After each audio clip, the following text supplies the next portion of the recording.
Hello मेरे प्यारे student, आज के इस वीडियो में हम क्लास 10वीं का अर्थशास्त्र का चैप्टर नंबर 5 रोजगार एवं सेवाएं का लघु उत्तरीय प्रश्न करने वाले हैं।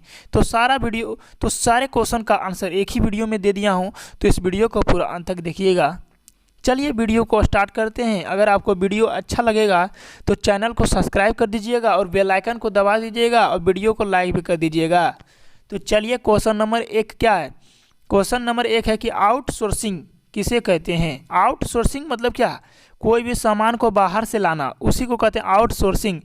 अंग्रेजी में बोलते हैं आउटसोर्सिंग और हिंदी में भी आउटसोर्सिंग दिया हुआ है, यानी बाह्य स्रोती। ठीक है, देखिए आउटसोर्सिंग एक ऐसी प्रक्रिया है या फिर उस प्रक्रिया को कहते हैं जिसमें एक कंपनी को अपने आंतरिक आंतरिक कार्य के लिए दूसरी कंपनी के साथ समझौता करके उससे वह काम करवाती है।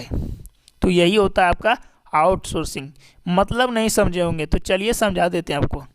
आउटसोर्सिंग उस प्रक्रिया को कहते हैं जिसमें एक कंपनी है दूसरे कंपनी को क्या करता है कि समझौता कर लेता है, ठीक है, और उससे वहाँ के जो सामान है वहाँ से ले आता है अपने साथ, तो उसी को कहते हैं आउटसोर्सिंग।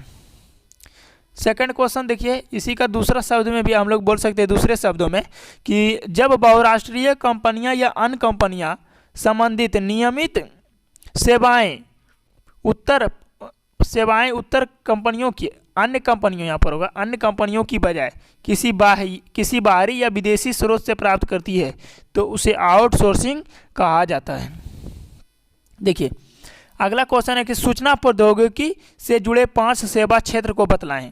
तो सूचना प्रौद्योगिकी से जुड़े 5 सेवा क्षेत्र निम्नलिखित है। पहला हो गया आपका कॉल सेंटर, दूसरा रेलवे पूछताछ, तीसरा साइबर कैफे, चौथा हो गया आपका संगीत रिकॉर्डिंग, पांचवा हो गया मोबाइल बिक्री केंद्र।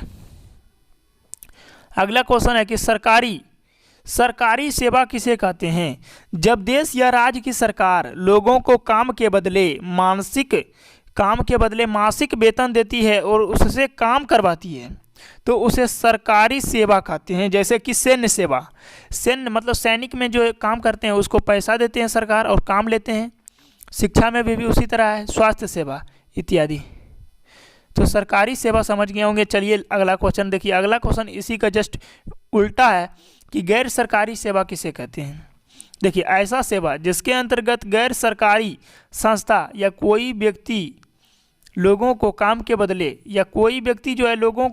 बदले मासिक वेतन देती है और उससे विभिन्न क्षेत्रों में काम लेती है, उसे गैर सरकारी सेवा कहते हैं। अगला क्वेश्चन, जैसे इसका उदाहरण में आप लीजिएगा तो उदाहरण में हो गया बैंकिंग सेवाएं, यातायात सेवाएं और इत्यादि। पांचवा क्वेश्चन, आधारभूत संरचना किसे कहते हैं। आधारभूत संरचना आम लोगों से जुड़ी हुई सुविधाओं के साधन को आधारभूत संरचना कहते हैं। जैसे कि देखिए शिक्षा, बिजली, सिंचाई, परिवहन, ठीक है।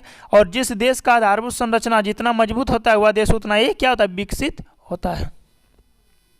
अगला क्वेश्चन है कि रोजगार और सेवा में क्या संबंध है। रोजगार और सेवा एक दूसरे के क्या है, पूरक है, यानी रोजगार के बिना सेवा नहीं और सेवा के बिना रोजगार नहीं है। रोजगार एवं सेवाएं की प्राप्ति आर्थिक विकास के क्षेत्र से प्राप्त किया जाता है। रोजगार से सेवा क्षेत्र में वृद्धि होता है, यानी जब रोजगार बढ़ेगा तो हम लोग का सेवा क्या होगा, सेवा क्षेत्र में बढ़ेगा, वृद्धि होगा।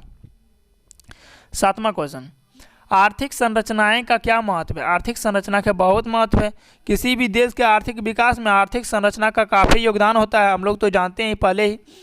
आर्थिक संरचना मजबूत होने से देश में उत्पादन क्या होता है, बढ़ती है और लोगों में खुशहाली आती है।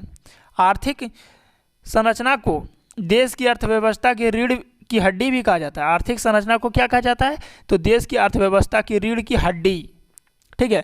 यानी आर्थिक संरचना जिस देश में नहीं होगा वह देश एकदम पूरा गरीब होगा, विकसित नहीं होगा, ठीक है, अविकसित होगा। 8वां प्रश्न, मंदी का भारत में क्या असर पड़ा। देखिए मंदी का भारत में बहुत कम असर पड़ा था क्योंकि यहाँ के पूंजी बाजार काफ़ी मजबूत अवस्था में हैं। यहाँ के इंजीनियर आज भी आउटसोर्सिंग में लगे हुए हैं। खासकर भारत का सूचना प्रौद्योगिकी क्षेत्र काफ़ी मजबूत है और यहाँ इंजीनियर का स्थान विश्व में क्या है, यहाँ इंजीनियर जो है विश्व में प्रथम स्थान पर रहते हैं। इसीलिए भारत में जो है मंदी का असर कम पड़ा था। देखिए वैश्वीकरण का प्रभाव सेवा क्षेत्र पर क्या पड़ा। आंसर क्या होगा? वैश्वीकरण से ही सेवा क्षेत्र का विस्तार हुआ। ठीक है, वैश्वीकरण से लोगों को एक देश से दूसरे देश में जाकर रोजगार करने का अवसर मिल गया, जिससे सेवा क्षेत्र को बहुत लाभ हुआ। देखिए क्वेश्चन था कि वैश्वीकरण से, वैश्वीकरण क्या होता है? वैश्वीकरण होता है कि देश की अर्थव्यवस्था को विश्व के साथ जोड़ देना। यानी कि जब देश और विश्व एक साथ जुड़ जाएगा तो हमारा पूरा जो विश्व होगा एक बाजार के रूप में उभर जाएगा, बाजार के रूप में आएगा। ठीक है, और बाजार के रूप में आया तो लोगों को क्या हुआ, एक देश से दूसरे देश में जाकर रोजगार करने का मौका मिल गया, जिससे सेवा क्षेत्र में बहुत लाभ हुआ। ठीक है, हम लोग कह सकते हैं। तो यहाँ से आपका इस चैप्टर का प्रश्न उत्तर समाप्त हो गया। अब हम चैप्टर नंबर 6 वैश्वीकरण का प्रश्न लेकर आएंगे नेक्स्ट वीडियो में। तो मिलते हैं अगले वीडियो में। Tata bye bye.